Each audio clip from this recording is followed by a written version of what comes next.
The Winds of Winter is the long-awaited sixth entry in the A Song of Ice and Fire series. Fans have had over a decade to speculate on every possible element of Winds. One portion of this book that has been widely overlooked, however, is its first chapter. Not any of the 10 or so sample chapters that have already been released, but rather the Prologue to The Winds of Winter.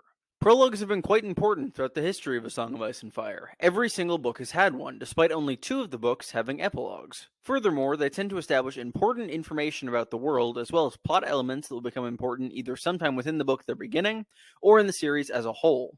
The first book opens up with the most iconic prologue in the series. A Night's Watchman named Will is scouting beyond the wall with 2 of his brothers. The band is set upon and killed by the Others, or White Walkers if you're a fan of the show. This event establishes the biggest apocalyptic threat in the series so far, and does a good job familiarizing the reader with some of the more fantastical elements in the series. A Clash of Kings opens on Dragonstone, and the prologue is mostly focused on getting us acquainted with Stannis' camp in this upcoming conflict. He'd been mentioned in A Game of Thrones, but we'd neither seen him nor any of his immediate supporters. Through the viewpoint of Maester Cresson, we see the encroaching influence of Melisandre on Stannis, as well as the concern that Cresson and others feel given her presence. Cresson then attempts to poison the Red Witch, but the poison kills him instead, thanks to some strange magic or sleight of hand or whatever it is that Melisandre does. A Storm of Swords prologue is from the point of view of Chet.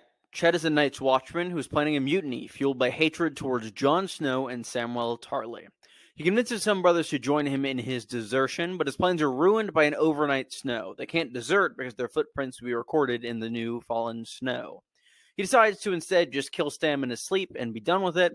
And as he's standing over the sleeping Sam, the horn blows, not once, but thrice. 3 blasts is the horn signal for the Others, which has not been heard for thousands of years. The chapter ends, presumably with Chet perishing by the hands of the White Walkers soon thereafter. The prologue for A Feast for Crows, which is my favorite book in the series, follows Pate. Pate is a student at the Citadel, which is where the Maesters train in Old Town. He and his fellow scholars spend some time at the tavern, with most of them eventually returning to the Citadel. He then meets someone known as the Alchemists, who asks Pate to steal a key from Archmaester Walgrave's room. Pate does this, but feels guilty about it. He delivers the key, only to be poisoned and killed by the Alchemist. The prologue is quite interesting for a couple reasons. Firstly, we see Pate again later in the same book, when Sam arrives in Old Town. This essentially confirms that the Alchemist was a faceless man who took Pate's face in order to infiltrate the Citadel upon his death.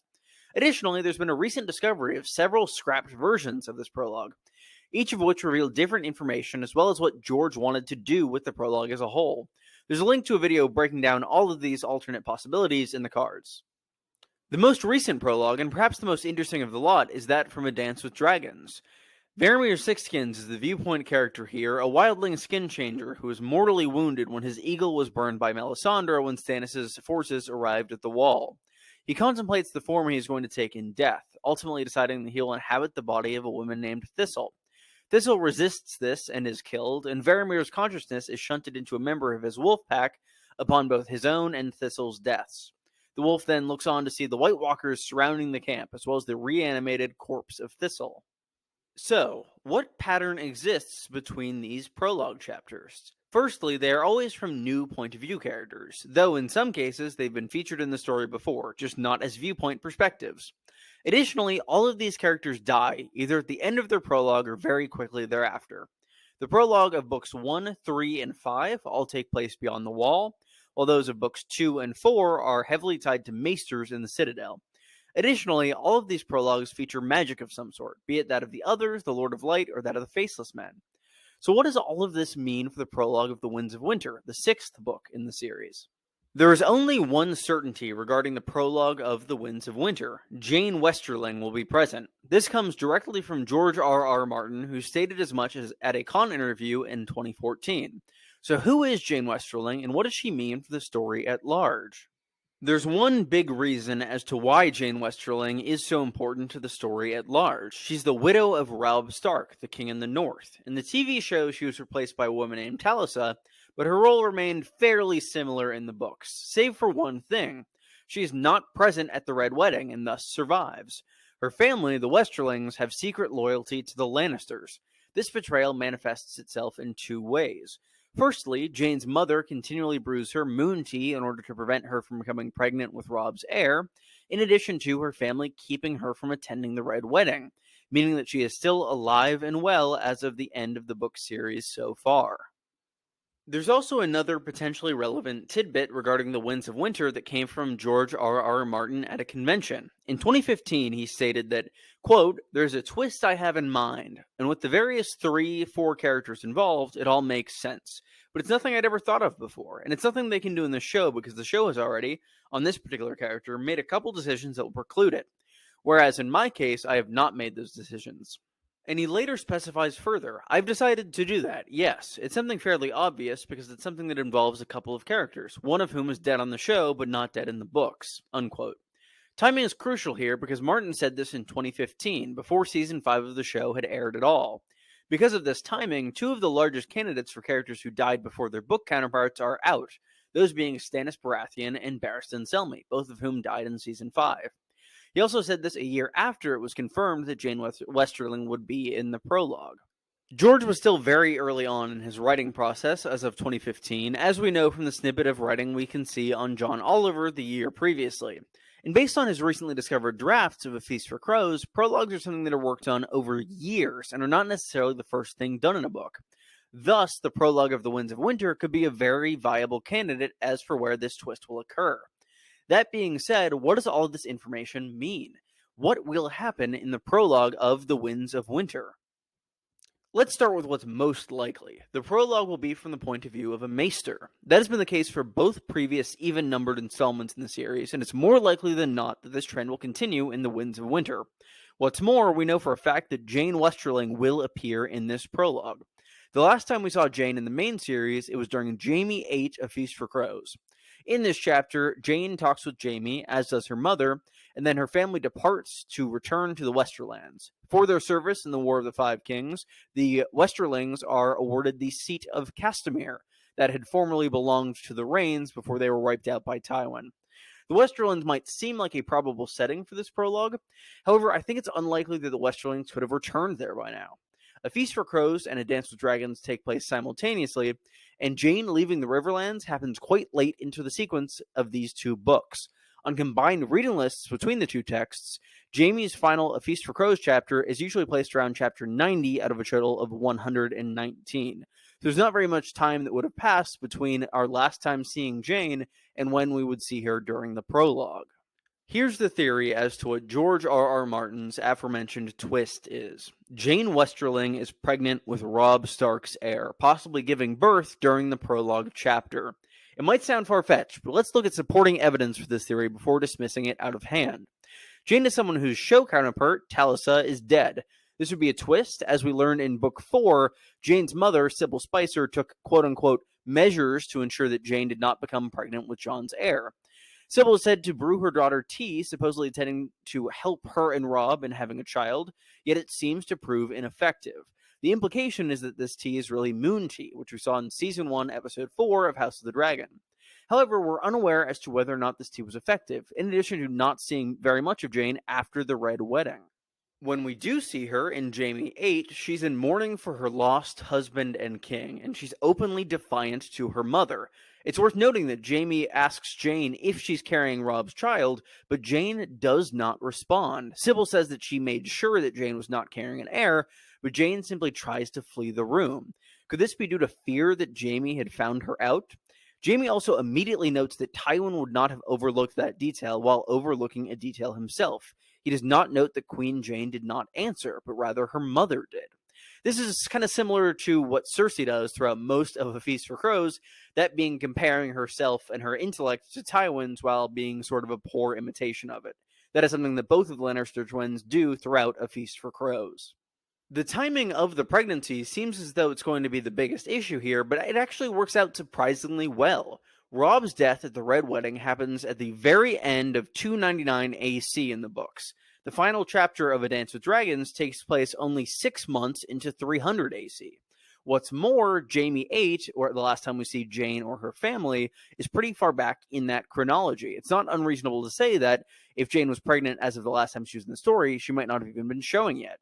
In fact, the events of the Red Wedding are so recent that Jeyne still bears a mark. Robb had given her a crown as his queen, and this crown was subsequently wrestled away by Sybil after the Red Wedding. Jaime notes that Jeyne still has a scab on her forehead, indicating that the wound from taking her crown away and the metaphorical wound of Robb's death is incredibly recent for Jeyne, that could lend credence to her still being very tied to this. It's also worth considering Jaime's own thoughts during this chapter. He specifically states to keep a watchful eye regarding Edmure Tully and Jeyne Westerling. He goes on to specify that the young wolf's widow would be twice as dangerous to them should she escape as compared to Edmure. This is quite odd, because Edmure is the rightful lord of Riverrun, whereas Jeyne is simply a widowed queen to a dead king. If Jaime was not at all suspicious about a possible heir, it would make much more sense to be worried about Edmure rallying the Riverlords than much of what Jeyne could do. This warning is also the last we hear about Jeyne in the main story, and setting up the possibility of her escape seems rather conspicuous going into a book in which we know she appears in the prologue. After this point, Jeyne and her family are traveling from Riverrun back to Castamere, their new seat. The Winds of Winter will be picking up right where A Dance with Dragons left off, as there are 4 massive battles all teetering on the edge of happening. So it's doubtful that Jeyne and her family would have arrived at Castamere by this time. Additionally, the terrain between Riverrun and Castamere is quite mountainous, and we know they're not voyaging by ship. They're traveling with a large group and likely to have both guards on hand, as indicated by Jaime warning them about Jeyne, as well as a maester. I believe that the point of view character for this prologue will be the Westerling maester, traveling back to Castamere. Maesters are the doctors of this world, and perhaps this doctor will be performing some light midwifery. Midwifery. It's likely that the birth of Robb's heir would be kept secret from as many people as possible. However, the one person who would have to know about it is the doctor who's going to deliver the baby. What's more, it fits in with the pattern of the even-numbered books having maesters as the prologue points of view. Though if you want to get really granular, I know that Pate is just a trainee, but he is at the Citadel and steals from a maester, so I am definitely counting that as a maester point of view.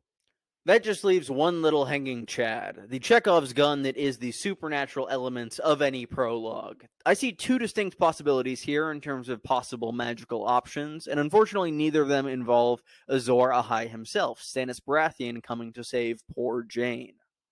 Option the first is Nymeria and her wolf pack. We know from Arya's dreams throughout feasts that her former direwolf, Nymeria, is currently gallivanting about the Riverlands, forming a massive wolf pack. It just so happens that our little prologue posse is currently passing through the Riverlands, likely not too far from the wolves' hunting ground. Perhaps this pack could happen upon and attack the Westerlings, sparing Jeyne and the heir to the young wolf. It could give literal meaning to the phrase raised by wolves in the case of Robb's heir.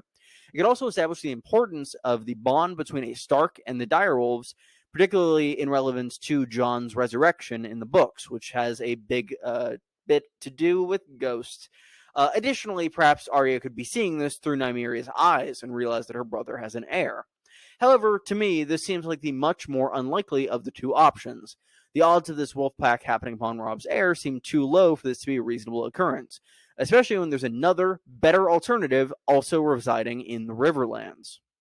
We know in both the show and the book, Catelyn Stark is killed in the Red Wedding. However, in the books, she is soon resurrected by Beric Dondarrion as Lady Stoneheart. Stoneheart has changed immensely from who she once was as Cat, and seems to act purely out of vengeance. However, all of this revenge centers around the Red Wedding and justice for her son, Robb. She's taken over the Brotherhood Without Banners, who we know had a spy in the Lannister Frey Riverrun camp named Tom of Sevens. Tom could have easily sent word regarding the movement of the Westerlings to the Brotherhood, allowing them to set up an ambush. Perhaps the Westerlings, including the point of view Maester, are all slaughtered in the Brotherhood in an act of vengeance for Sybel's betrayal. Catelyn is, at this point, the sole executor of Robb's legacy. She's in possession of something crucial, his crown, and furthermore, while Cat was a witness to Robb's will, she's very unlikely to carry it out. Robb named Jon Snow as his heir. She detested Jon Snow in life. If anything, it seems as though death has amplified the negative emotions in Catelyn, so it seems quite doubtful that she'd be willing to forgive the boy she's so long associated with Ned's infidelity. Adding on to this, news of Jon's death may have reached the Riverlands by this point, giving her additional urgency in finding a new heir for Robb. Either scenario would result in her wanting, needing even, to find a new heir to carry out her son's legacy. Because of this, her and the Brotherhood would ambush the Westerlings, slaughtering the majority of their host. The Maester would likely be near the end of this massacre, both due to being a non-combatant and so the reader can fully view what's happening. Perhaps the prologue ends with the fading vision of the Westerling Maester, witnessing Lady Stoneheart lifting her grandson for the first time. or granddaughter. Could be either. It's good to point out that both of these possibilities do deal with magic. The Nymeria option deals with the strong bond of a warg and their direwolf, while the Lady Stoneheart path could give more insight into the resurrection by fire performed by servants of the Lord of Light. Both of these possibilities provide important context for the imminent resurrection of Jon Snow, as it is likely that both of these elements will play a big part in bringing him back from the dead. Where does the story go from here? Well, the last time we see Brienne and Jaime in A Dance with Dragons, the two of them are headed off into the Riverlands, with Brienne assumedly leading Jaime into a trap designed by Stoneheart. It seems quite unlikely that Jaime will die here. His arc seems to begin and end with Cersei. With that being said, he does still need to find closure with Catelyn, and on a deeper level, he needs to find a new sense of purpose and further discover who he is. He's been a Kingsguard his entire life, and perhaps he'll swear a blade to a new monarch, the infant king in the north. Perhaps Jaime renews his vow to Cat, swearing to protect her grandson or granddaughter until they come of age. If he does this, perhaps it'll not be as a Kingsguard, as Jaime's been rethinking his legacy a lot lately, and the memory of his father may convince him to return to Castle Rock at some point and start a family someday, or try to. To recap this very long and winding road, my theory goes that the prologue of The Winds of Winter will take place from the point of view of a Westerling maester while traveling from River Run to Castamere. The maester will either aid in the birthing process or otherwise tend to Jeyne Westerling, and with her, Robb's heir.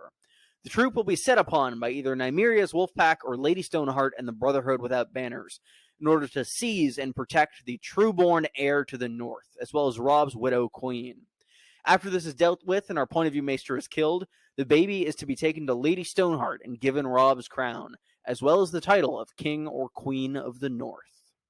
To conclude, there's one more pertinent historical example to discuss. Jeyne Westerling is not the first person with her name we've heard about in Westerosi history. The first one came about 250 years prior to the main series. Jeyne Westerling was one of the 6 wives of the 3rd Targaryen king, Maegor the Cruel. Maegor was a horrible guy, had 6 wives, wasn't able to have kids with any of them. However, a couple of his wives did get pregnant, and Jeyne was one of them. Maegor was thrilled when Jeyne got pregnant and showered her in gifts and celebrations.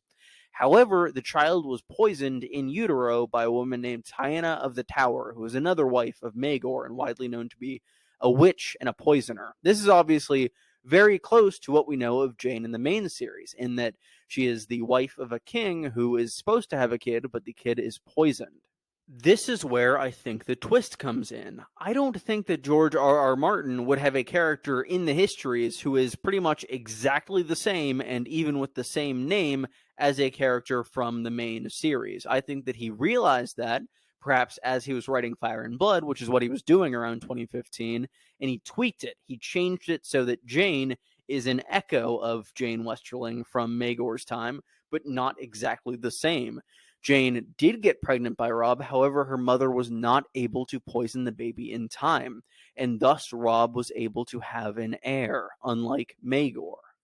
I think that this would very much fit in a lot more with George R.R. Martin's writing style, rather than it just being exactly the same, copy and pasted from 250 years to the present, but I could see it going either way, as this theory is a bit out there in certain elements. So, let me know what you thought of it. I worked a lot on this video. It's been probably the longest one ever by the time this is done recording, so yeah, I'd appreciate any likes, subscribes, comment, let me know what you think of the theory.